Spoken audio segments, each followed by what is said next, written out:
It costs up to $200 million a year to keep Bitcoin's code maintained and functioning. CoinDesk wrote a whole article about it. And I guess the worry here is whether or not developers can find the resources they need, especially in this, we're seeing Bitcoin, plunging from its highs of 69,000 to where it is now around 23, 24,000. So what does that mean for the Bitcoin Development Fund, keeping the Bitcoin network afloat? Well, first of all, okay. So a couple of weeks ago or a month ago, one developer, James O'Byrne, Bitcoiner, sounded the alarm that developer funding is dropping. And that's true. In a bear market, you're going to get that kind of thing. But here's what you need to keep in mind. So when we're talking about the $200 million a year, that would be if we were funding every single developer that works on Bitcoin at a rate, comparable to, say, what Google would pay a developer. So 100 to 200K a year.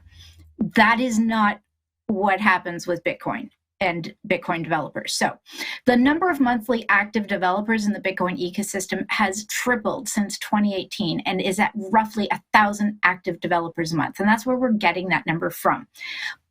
But you have to understand that Bitcoin does not have like a central fund, a centralized fund. What Bitcoin depends on is diversification of funding from various sources. So unlike other blockchains, there was no like Bitcoin pre-mine with a dedicated fund set aside for development. There's no cut from the block rewards that's siphoned off to fund developers like you'll get with some other new blockchains that start up, where they build in right into the code. They build in a way of funding future development. So as such, there is no centralized Bitcoin foundation, like you have, say, the Ethereum Foundation that has millions of dollars set aside specifically for developers. What happens is you have Bitcoin development relying on, as it says in the article, the goodwill of the community. That means that many developers contribute their talents on a voluntary basis for no remuneration at all. Not all of them, but a good chunk of them. Any new developer that is starting off trying to learn Bitcoin code is doing it because they're interested and they care about Bitcoin and they want to contribute, not necessarily because they think they're going to get funding. It also means that development relies on the goodwill of companies and foundations in the Bitcoin ecosystem to fund developers and pay them to work on Bitcoin. So you'll get miners that have funding, that have funds. You have the Human Rights Foundation that helps to contribute to Bitcoin development, that supports its aims.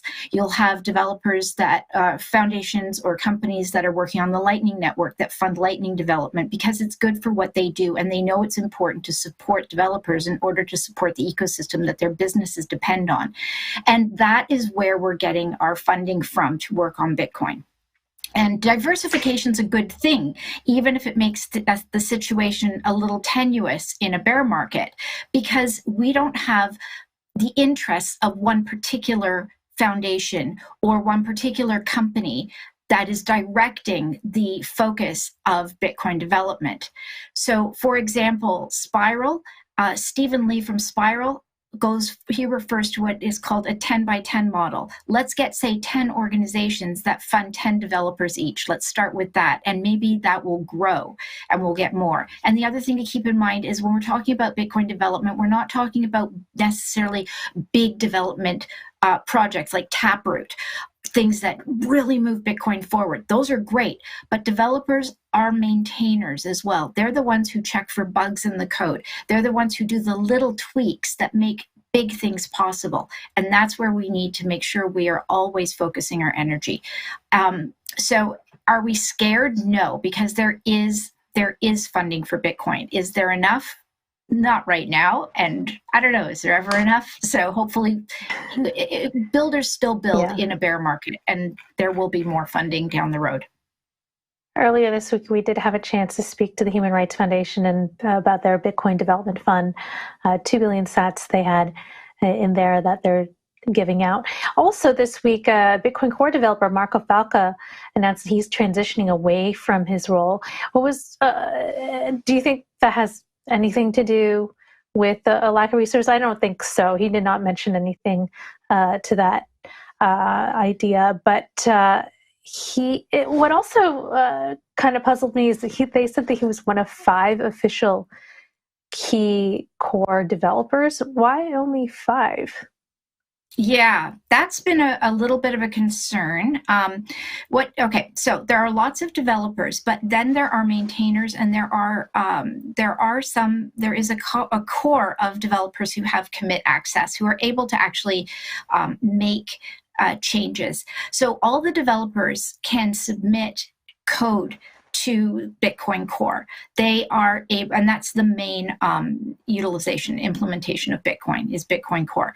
And anybody can make suggestions, and people can debate them, and they can create BIPs, but it has to be agreed upon by the community. And once we get to that sort of consensus and everyone agrees that it's a good thing, then there are a few key holders who are able to actually make that change to the code, which is then, don't forget, has to be upgraded and adopted by all the nodes. So it's not as centralized a process as it might pretend to be or seem to be.